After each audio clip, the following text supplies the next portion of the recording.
Okay. What happen if you fall inside the if you fall off in a cruise ship?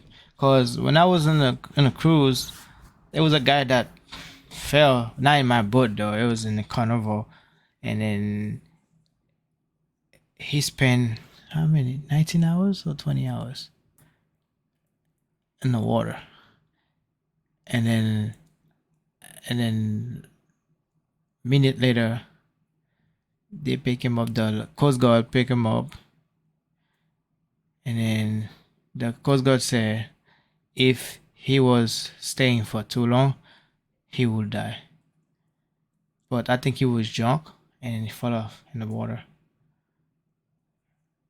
fell off the cruise, and the cruise is huge. So imagine them water is not, they're not playing.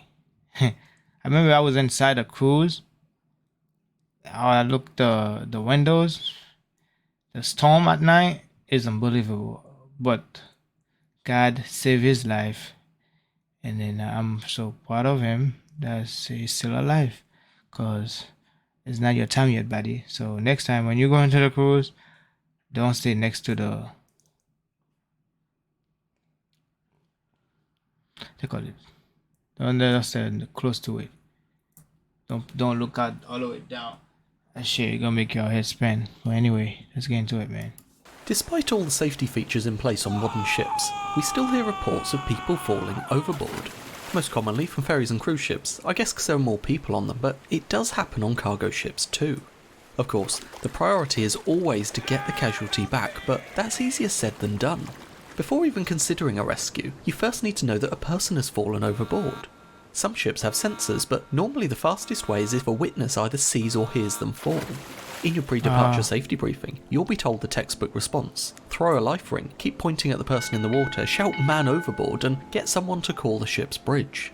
If you're on my ship, I don't care what it takes, get a life ring straight in the water, but if you can't find one, then throw whatever you can. Shout "man overboard" and if anyone else is there, get them to call the bridge. Otherwise, if you're alone, call the ship's emergency number or even activate a manual call point. Just do whatever it takes to get the crew's attention. Ideally, you'll point at the person in the water and don't take your eyes off them. It's easy to stay focused as they move further away, but the moment you take your eyes away, you'll struggle to find them again. But let's be realistic about this. A slow cruise ship will be travelling at 10 knots, that's 5 metres per second. Within 1 minute, that's 300 metres, and within 5 minutes, it's a mile. If the message doesn't get... Are you serious? That's crazy. Wait, what? ...meters, and within 5 minutes, it's a... 5 minutes a mile. In a meter. What the hell? That's fast. Within 1 minute, that's 300 metres, and within 5 minutes, it's a mile. If the message doesn't get to the bridge fast, 5 minutes no a amount mile. of pointing is going to save them. Anyway, as soon as the bridge becomes aware, the duty officer will take 3 immediate actions. They'll record the position, release the life ring, and sound the whistle. Recording the position gives you a reference point to easily return to, and is done by pressing the Man Overboard button on the ship's GPS or electronic chart. Releasing a life ring not only gives the casualty something to grab, but it also has a smoke signal attached which will billow out bright smoke for at least 15 minutes. Also, as the ring floats, it is subject to the same set and drift as the person in the water, making it an ideal datum for a potential search. As for the whistle, the signal for a man overboard is 3 prolonged blasts, corresponding with the Morse code OSCAR. It alerts the crew on our vessel and any nearby vessels to the situation, automatically summoning all officers to the bridge. More importantly though, it should be heard by the person in the water, giving a vital boost to their morale. For those of you studying for your exams, you'll also be told to put the rudder hard over towards the side that the person has fallen. If they fall on the port side, putting your rudder hard to port will swing your stern away from them, keeping them away from the propellers. It's a nice idea in theory, but when you think of the practicalities, a lot of people say it's a bit pointless unless the bridge actually observed them fall. Otherwise, by the time someone sees them fall, phones the bridge, the officer asks which side they fell, then orders the helm over, the steering pumps physically turn the rudder, and the ship's stern starts to move, you're looking maybe 20 seconds minimum. A slow-moving cruise ship will have travelled over 100 metres in that time, so unless they fell off near the bow, they will have already passed clear astern, and that's the very best case scenario. Putting the rudder immediately hard over does serve another purpose though. It is the perfect start for an emergency man overboard manoeuvre, the Williamson turn. You put your rudder hard over one way, then when you're 60 degrees off your initial course, you put your rudder hard over the other way. By the time you return to the reciprocal of your initial course, you should be retracing your track, theoretically running towards the man overboard. The opposite of a Williamson turn is the Sharnov turn, but that returns you slightly further down your track, so it's not so useful if the casualty has only just fallen. For completeness, the third manoeuvre is the Anderson turn, which will bring you back to the point you started, but you'll be facing the wrong way if you need to retrace your track. Of course, all these initial actions and manoeuvres are great if somebody actually saw the casualty fall, but a lot of man overboard situations actually begin as a missing person case. When a missing person is reported, again, the bridge will immediately note the time and position of the report while the crew try to locate the person on board.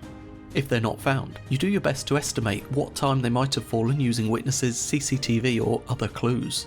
From that, you go back in the ship's log to determine the most likely position that they fell overboard. Anyway, no matter where Wow. That's crazy.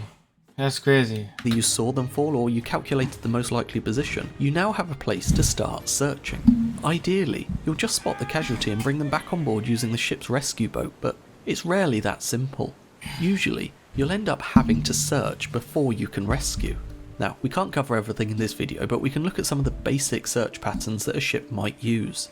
If you start from the known position, probably the smoke float that you dropped from the bridge wing, you can do what's known as an expanding square search. Every 2 legs, you expand the square slightly, turning 90 degrees at each corner. It's only really effective with a relatively accurate position and a relatively small search area. Next, we have the sector search, which is great for searching in a relatively small circular area. Cover the entire length of the search area in the first pass, then turn 120 degrees and travel for half the length of your first leg. You then turn 120 degrees again and repeat the process until you've travelled the entire circle. Once complete, you can offset your search by 60 degrees and try again. Over a larger area, you might start with a track line search, literally going up and down your past track. Yo, I don't do math, but that shit confusing me. It's a lot of geometry shit. This would probably be done with an aircraft, as it's a great quick first pass looking for a man overboard. After that, you might look at a parallel sweep search where you track up and down across a wide area. Multiple vessels can even be used in tandem to cover multiple sweeps at once. The width of the tracks will depend on things like the visibility and is calculated depending on how easy it would be to spot the casualty. The person in the water is incredibly hard to see, so you would likely have a sweep width of less than half a mile. Of course, assuming you raise the alarm with other vessels and the Coast Guard, there would hopefully be multiple ships all looking for the person in the water. They would keep looking as long as there is a reasonable chance of survival. The search and rescue manual carried on board ships gives a table of likely survival times in different temperatures. Wow. With no external help, you might use that to help decide when to stand down your search, but the thing is, with modern emergency communications, it likely won't be the ship's call to make. Although the person fell overboard from your vessel, once you communicate the situation to the Coast Guard, a National Rescue Coordination Centre will take charge and your ship actually becomes a search asset. This does lead to a little confusion sometimes when it comes to the initial radio communication. When a person goes overboard, do you transmit a mayday? After all, a person's life is in danger, so it should carry a mayday priority. Imagine you can't swim, drop dead. That's definitely me. I can swim. I can swim, but I still went to the cruise, and I didn't take no chance to stay next to the. Look. Hell no. Me, I'm scared of height, and I still go there, man. I'm not playing. Priority, but your ship is not the one in danger. Technically, you transmit a mayday relay on behalf of the person who is in the water. But remember, when someone's life is at stake, getting the message through is the priority. And that brings us to the end of today's video.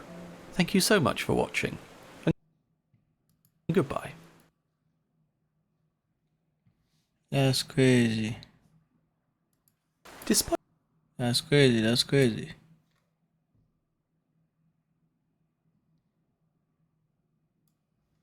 Priority. And that brings us to the end of today's. That's crazy, man. Damn. Just be careful, guys. Those water is crazy. I'm telling you. I was scared. I was inside a cruise, but I was scared. Like if something happened, I'm dead. Like 0 minute dead. I cannot swim. But thanks God, nothing happened. I get home with the 13 pound. Came home with 13 pound. It's crazy. I had fun. It's really good though. You should go. It's really, and I don't know how many days you can do inside the boat, but I did 7 days. But that 7 days, you can be friends. That's how that shit is. That shit is really good. 7 days you can make friends, a lot of friends. Play ball with them. It's crazy. Yeah. So try. Alright, man. Take it easy, guys. Don't forget to subscribe, like, and share. And I'm out.